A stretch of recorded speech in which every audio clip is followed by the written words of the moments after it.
Olá, que bom ter você aqui no podcast IS. Aqui você vai encontrar discussões sobre séries, filmes, RPG e literatura.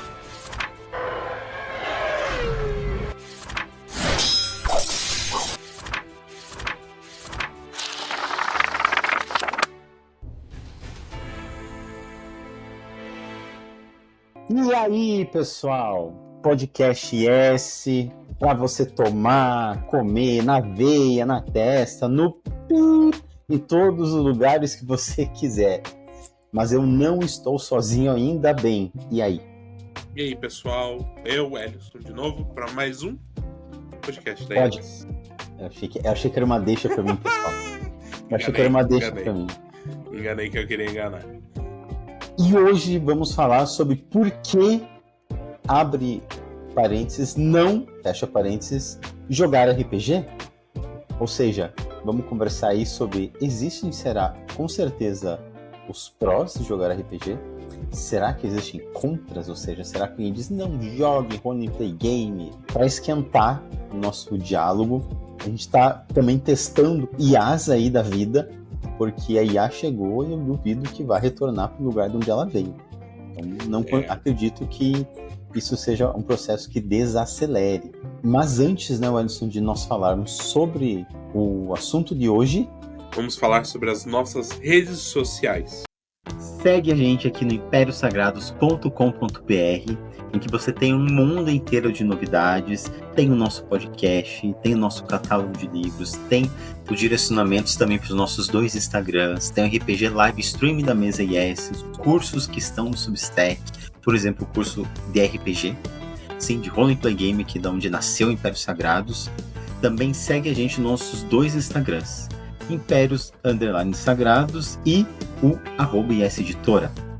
Também pedir para vocês ficarem atentos que pelo nosso site vocês podem colaborar com a inscrição para manter o blog funcionando, manter o podcast em dia funcionando, também as lives de RPG, para que a gente possa cada vez melhorar o conteúdo que a gente está produzindo. Dá uma olhada no nosso catálogo de livros através da nossa loja virtual, estantes.mycardpanda.com. Lá vocês vão poder conferir e adquirir as nossas obras com um desconto especial para Curitiba e região, né? Vai estar sem frete, então vai estar muito mais barato para você que mora aqui para adquirir as nossas obras. Também dá uma olhada nas nossas lives que acontecem no YouTube de forma quinzenal. Às vezes, por conta de contratempos pessoais do pessoal da mesa, não dá para manter quinzenalmente, mas a gente tenta manter sempre o jogo vivo. Lembrando também que você pode enviar o seu original para ser publicado aqui pela IS Editora para o nosso e-mail imperiosagrados@gmail.com. Também você que escreve, escritora e escritor, faça parte do grupo da Impérios Sagrados, da plataforma Substack, que é onde o nosso blog /site está hospedado.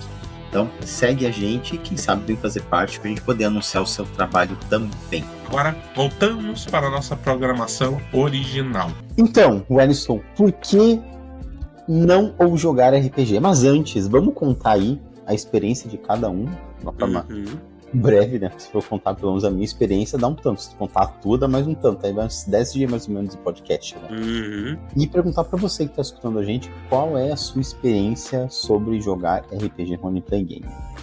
Lembrando que o que a gente tá falando aqui de RPG, né, pra não ter dúvidas, é do jogo de interpretação de papéis de personagens que surgiu na década de 70 ali, nos Estados Unidos, e que se popularizou no mundo também pelo desenho A Caverna do Dragão. E hoje está diversificado aí em inúmeros RPGs. Tanto que o nome Impérios Sagrados vem de RPG. Wellington, qual é a tua história aí com RPG em primeiro lugar? Sim, primeiro que toda criança brasileira, assim, principalmente da década de 90 ali, que assistia a finada TV Globinho, já assistiu Caverna do Dragão. Embora eu não conseguisse fazer a conexão com o RPG na época que eu assistia. Eu também não. Eu também. Foi um pouco. Eu não consegui ainda. Depois aí não. Que eu também. Que eu fiz, mas antes. Não. Foi depois que eu fiz a conexão já muito mais velho, que eu fiz a conexão. Peraí. Caverna do Dragão, Dungeons and Dragons, D&D. Foi aí que eu fui fazer essa conexão. Mas eu conheci o RPG, eu tinha meus 10, 11 anos. Era um final do ano letivo, eu não vou lembrar qual série que era. E nessas últimas aulas já tinha dado toda a matéria, já tinha dado a nota, só estava cumprindo realmente as horas necessárias para encerrar o ano. O professor de história, ele começou conversando com os alunos, ele contou sobre RPG, que ele jogava, inclusive, live, né? Ele vestia caráter para jogar RPG, né? Então ele explicou o que era RPG, como é que funcionava, e toda criança curiosa, a gente perguntou que a gente queria jogar RPG também, queria participar disso também. E foi aí que o professor, nessas últimas aulas, acho que nessa última semana inteira, ele fez um pequeno RPG de investigação, só que como a gente não tinha os dados e nem sistema, a gente usava o cara coroa para tirar os resultados de sucesso ou falha no que a gente fosse fazer. Embora eu não tenha seguido jogando RPG por conta de realmente não conhecer muito, não ter proximidade, porque eu mudei de escola depois desse período, mas ele criou sempre o meu interesse com RPG, que lá mais pra frente, lá com meus 17, 18 anos, eu fui mergulhar no RPG de fato mesmo. A minha história com RPG aí, ela começa, na verdade, na década de 90 ali, certo? E aí ela vai se estender. Peraí, então. Tomar uma água.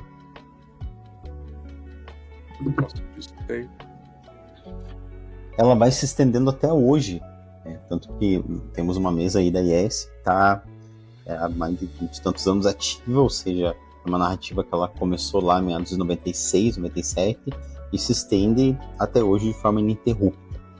É muito doido isso, porque eu jamais imaginei que algo começou lá atrás, de uma forma totalmente entre amigos que jogavam ali. Também tem a ver com a questão de escola, né, Wellington? Eu conheci na escola que me viciou. Aqui foi quem começou me apresentou o jogo foi o Vinícius, o Lucas e o William, da mesa da IS, que jogavam D&D, depois a gente jogou Vampiro, aí IS enquanto sistema próprio. Então foi vindo. Pessoal, pode ter gatilhos, tá bom? Em alguns assuntos que a gente abordar aqui. Eu não sei você, Wellington, mas eu ouvi falar ao longo do tempo de casos, por exemplo, de pessoas que vão jogar RPG vão jogar no cemitério, uma pessoa morreu, ou tirou a própria vida e tal. Bom, não é o RPG que causa isso. Não tem nada a ver com a questão do RPG, né? Com a questão de, vou jogar videogame, e aí resolveu lá entrar armado numa escola, etc. Isso é uma questão de saúde mental da pessoa, uma fragilidade da pessoa, uma estrutura mental, seja uma psicopatia, uma psicose, enfim, é uma outra coisa. Eu não consigo conceber isso que seja por causa do RPG, ao contrário. O RPG, ao meu ver, sabe, ele vai ter inúmeras coisas positivas, assim, tipo, expandir, por exemplo, a mente, a própria criatividade da pessoa na mesa do jogo, né? Criar personagens, mundos inteiros, né? Tipo, fazer histórias malucas, né? Que a gente inventa, até dentro da IS, romances proibidos, né? Alianças, quando a pessoa tá ali de impérios ou reinos diferentes, não é? Então isso tudo força da imaginação. Não sei se você já ouviu alguns desses casos ao longo do tempo aí. Na verdade, assim, mas bem no passado, assim, tinha muito aquela coisa de rituais satânicos, de que a pessoa, né, induz a pessoa à criminalidade, que é a maior besteira do mundo, não tem nada a ver isso, nada a ver com isso. Acho que mais pra frente a gente vai falar, na verdade, do que o bem que o RPG traz para as pessoas, assim, algo muito importante pra gente conversar, mas tem vários casos históricos que a cultura pop até faz referência. Por exemplo, se você assistiu a 4ª temporada de Stranger Things, que tem o personagem do Ed, né, que ele faz o papel de de um aluno da escola que na mesa de RPG ele era o mestre, né? Que ele é uma referência a um caso que aconteceu nos Estados Unidos, que acho que uma jovem desapareceu e depois apareceu morta em uma situação muito bizarra, e toda a cidade pequena culpou o grupo de RPG que tinha esses livros com símbolos demoníacos, que falava de rituais, e eles cumpriram, sei lá, 20 anos, acho que, de prisão, para depois eles serem inocentados, que eles nunca tiveram nada a ver com o caso. Mas acho que essas coisas muito do que você escutava, principalmente no início ali da década de 2000, vamos colocar assim, sobre RPG e a violência que os jogos induzem. Ele quer dizer muito mais a respeito de outras coisas, nada a ver com videogame, né? Acho que principalmente com RPG. Eu acho que quando a gente vai trazendo a questão da RPG para dentro até de conversar dentro da Impérios Sagrados, é como se a gente estivesse refletindo, né, aquilo mesmo que a gente está fazendo, sabe? Que é falando e jogando sobre RPG, mostrando às pessoas, né, de uma forma, no mínimo, legal aí, os benefícios, na verdade, até se você é professor, de levar RPG para a sala de aula, que eu levei, por exemplo, e meus alunos jogaram quando eu dava aula de filosofia. Aí depois, mais velho, em dar aula de graduação e pós, já não era o foco, para outras áreas, MBA, literatura, então não era o foco.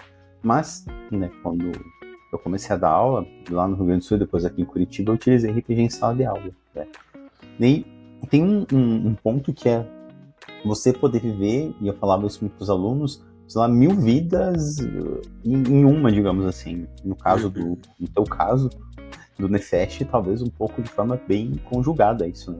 Talvez mais que 1000 vidas em uma, né? Tem momento, porra, que eu canso de ser eu mesmo. Eu canso, por isso eu vou para RPG. Eu gosto de jogar RPG, né? Posso ser, sei lá, até questão do gênero, tipo, cansei, não quero mais ser homem, coisa nenhuma, cis e tal, tá muito chato isso. Vou ser uma elfa arqueira, por exemplo, um cavaleiro, sei lá, em crise existencial, um mago, sabe, que prefere poesia, magia, sei lá, um goblin meio gourmet, sei lá, alguma coisa assim. Então, fazer outras coisas diferentes, né? Ou investir em personagens que têm uma historicidade gigante, como a gente tem nos livros da Impérios Sagrados, que por exemplo, o livro Primogênito do Sol. Então, dá pra brincar com isso, sabe? E, no meu caso, escrever histórias a partir da mesa de jogo. Eu não sei você, Wellington, mas a gente tem uma exigência de interpretação, e cada vez mais, pelo menos enquanto mestre / artífice de lendas, que é o que a gente chama dentro da IS, eu vejo, por exemplo, o Wellington tá numa interpretação beirando a perfeição, assim, né? E isso é muito legal de ver na evolução dos anos, assim, dizendo, nossa, olha como começou e olha o que está se tornando, né? E eu não sei como é que você vê isso de poder viver várias vidas em uma só. Primeiro que eu acho que um dos maiores apelos, acho que, do RPG, e que também ela dá vazão à imaginação, e não só infantil, mas imaginação mesmo, que todo mundo tem ao assistir alguma obra cinematográfica, assistir alguma série, ler algum livro. Bom, a gente falando de RPG, então, de qualquer gênero e qualquer gama de narrativa que você possa imaginar, que você pode sair da trilha de você simplesmente já estar acompanhando essa história, essa narrativa, mas você viver como você imaginaria, né? Tem sempre aquela situação, o que eu faria na situação desse personagem, como eu me importaria, como eu gostaria de viver esse mundo fantástico de uma outra forma, esse mundo de ficção. Então, assim, tem um grande apelo do RPG. Mas agora, falando de interpretação, eu ouso dizer que é uma grande viagem, uma grande jornada, né? Você partir do seu primeiro personagem, quando você tá totalmente travado, você não sabe o que fazer. Geralmente ele sempre cai no mesmo clichê de personagem raso, só que aos poucos você vai se soltando, você vai entrando na dança, você vai começando a querer mudar a dança de acordo com o seu ritmo, então você vai se soltando e vai cada vez mais ganhando profundidade, né? um toque diferente para cada personagem, para cada narrativa, para cada história que você tá vivendo, né? Na parte do Nefesh, acho que eu nunca imaginei que eu ia ter uma crise existencial enquanto ele, tipo, quase 8 anos depois de eu começar a jogar com o personagem e parar pra olhar hoje, assim, ver toda a trajetória dele, ver essa crise, assim, acontecendo e surgindo, assim, da mudança dele, e parar assim, nossa, o quanto eu mudei do que eu era pro que eu sou e pro que eu quero ser, assim. Chega a ser... eu parei pra refletir muito nos últimos tempos, assim, me prendendo, assim, quem estiver olhando na mesa, acho que tem uma grande mudança, né? As nossas lives, né, se você acompanhar, tem uma grande mudança, vai ter principalmente uma grande mudança do posicionamento do Nefesh, porque é um entendimento dele, acho que muito mais maduro da minha parte na interpretação dele sobre quem ele é e sobre como ele enxerga o mundo, né? Então, assim, é muito estranho, mas ao mesmo tempo é empolgante da sua própria maneira, né? É algo que a gente falava enquanto jogadores mesmo, quando a gente se reunia fora o Chris, que era o artífice, a gente conversando sobre o salto que a gente dá em direção ao personagem, ao se aprofundar no nosso dia a dia de personagem, do ecossistema dele ali, todo, e o quanto isso vai influenciando a gente pensar enquanto personagem, como se a gente ganhasse uma outra personalidade dentro da nossa mesmo, né? É bem empolgante, é algo que eu nunca imaginei ter antes, e eu acho difícil me separar disso hoje em dia. Eu penso que talvez o Ellison, pelo menos na minha concepção, né, a gente tem assim uma coisa muito doida que a gente fala dos aspectos talvez mais psicológicos da mesa, que é quando a gente vai de forma muito direta, na verdade, para dentro do personagem, entendendo ele como realmente algo diverso do que eu sou, digamos assim, né?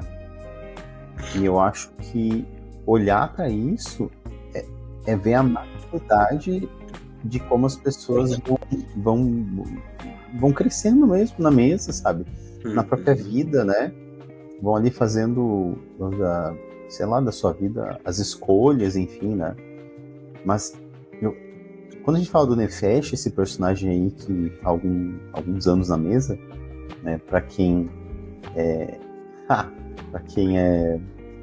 por exemplo, joga RPG, sabe do que eu tô falando, né?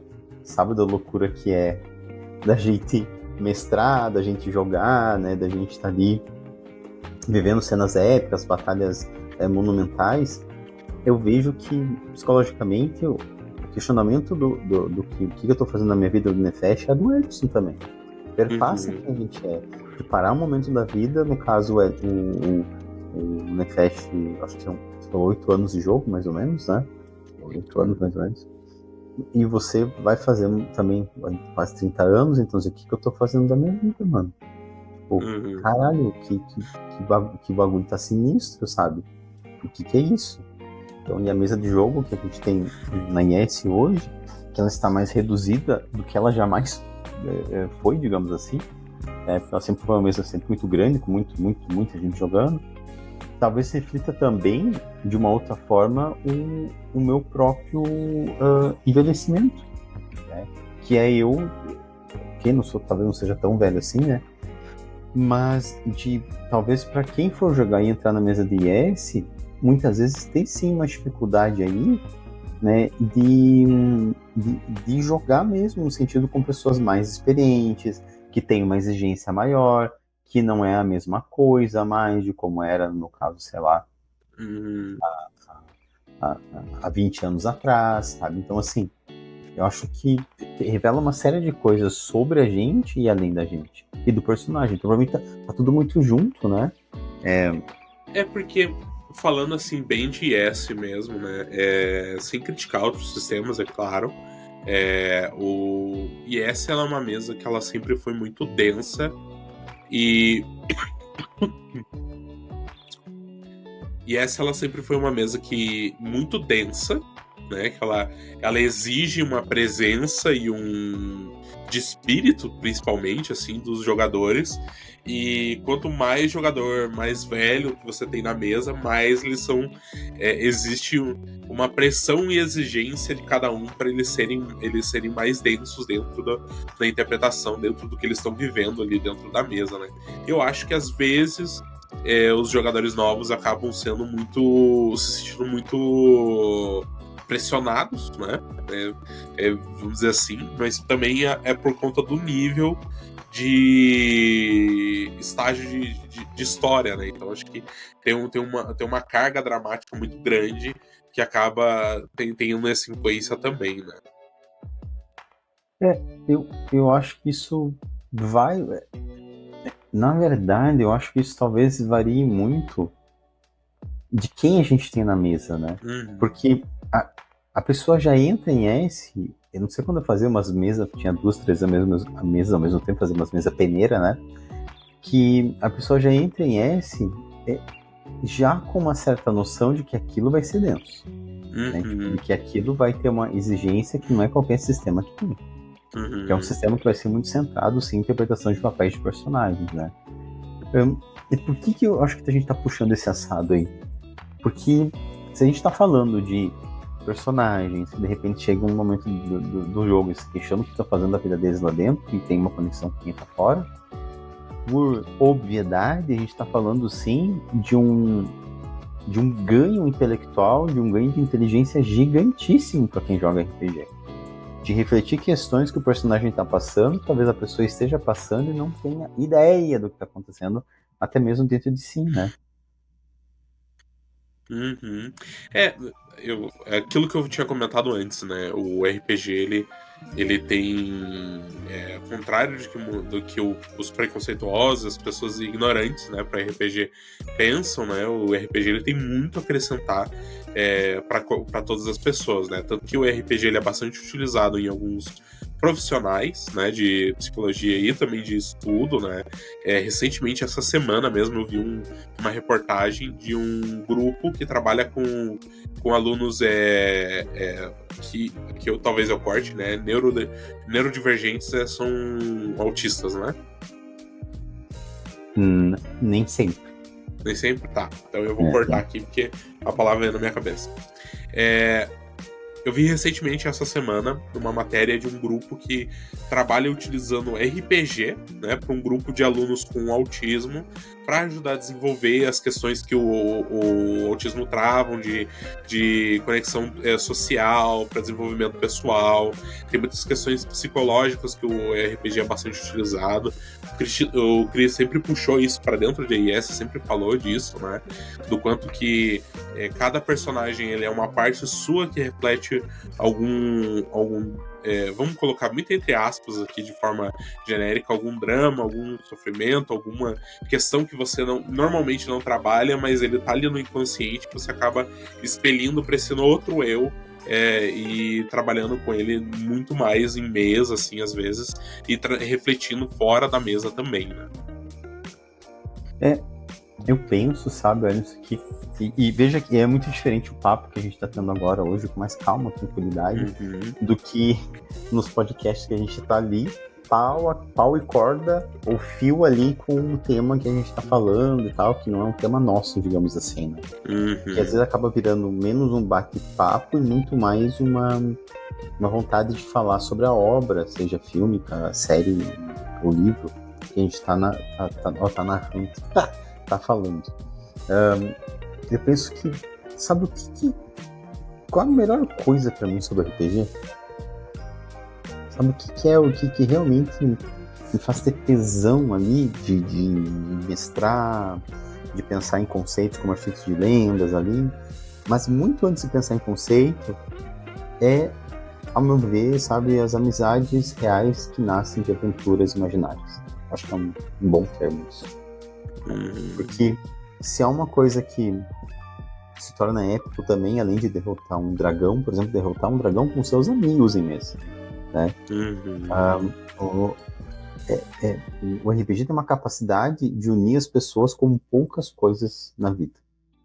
Sim. E eu penso que talvez seja isso o principal, pelo menos para mim, né? Então, Como é que eu vou falar de malefício em jogar RPG, tendo isso como o meu norte, digamos assim, né? Se é pra falar de malefício, a gente pode falar, né? Vou ficar viciado em criar fichas. Nossa, que problema. Ficar viciado em criar ficha de personagem de jogo. Que problema. Nossa, aí você tem que ler livros, testar a tua inteligência, fazer combo, né, entre perícias e poderes. Né? Exatamente. Nossa, vou ter que comprar um dado pra jogar RPG. Nossa, que problema. A pessoa podia estar comprando qualquer outra coisa nociva, tá comprando um dado pra jogar RPG, pra jogar com os amigos. Né? Nossa, eu tenho que organizar meus horários pra ter uma mesa, né? Pra encaixar o jogo. Perfeito. Não, esse é o maior. Fala bonita essa tua. Sim. É tipo, o maior desafio da mesa você encaixar e organizar os horários, né? Tanto que é uma crítica para nós mesmo, né? A gente vê a nossa periodicidade nas lives, mas é uma questão de vida também adulta, também nesse sentido de correria, que às vezes surge alguma coisa, mas tem sempre como você se preparar antes, né? E é muito interessante você ter falado nisso, né? Do companheirismo, da amizade. RPG, ele é um jogo de grupo, certo? Ele não é um jogo solitário, ele não tem como você jogar sozinho RPG, e a parte de você estar em uma mesa com outras pessoas, ele torna o jogo tão mais fascinante, tão mais divertido, tão mais envolvente, que é uma questão muito importante você estar cercado das pessoas que estão jogando com você, elas podem se tornar vários outros eus na mesa, mas elas também vão ser importantes, vão colaborar para a sua história, de você parar e escutar, assistir uma cena assim, pelo ponto de vista teu, pelo ponto de vista do seu outro personagem, de uma interação de outra pessoa, ver o que o épico na vida daquela pessoa também traz grandiosidade para você também. Eu acho que é muito importante para o desenvolvimento fora do RPG também, para que em questão social, em questão de grupo, você entenda a necessidade de você conseguir aproveitar e parabenizar a grandeza de outras pessoas também, né? Wellington, qual é uma das cenas assim que dentro do jogo de RPG, né, de IS, como Nefesto, qual é uma cena que mais te marcou? Por quê, né? Personagens que pra você são muito legais, lembrando que o público que vai estar escutando a gente não pode não ter ideia de quem sejam esses personagens, né? E uma cena que eu queria refazer essa cena porque não era o Nefesto, era eu que tava ali. Para tudo! Para você continuar assistindo a esse episódio do Podcast IS, siga a gente no nosso site imperiosagrados.com.br para você ter acesso a todo o nosso conteúdo, que inclui não somente o podcast, mas também cursos e eventos online. Ajudem esse projeto a continuar vivo para que a gente tenha mais um ano de podcast. Vai lá, curte, colabora, compartilha e faça com que mais pessoas conheçam a IS Impérios Sagrados e também dentro da IS Cursos, IS Eventos e a IS Editora em estantes.mycartbanda.com. Beijo!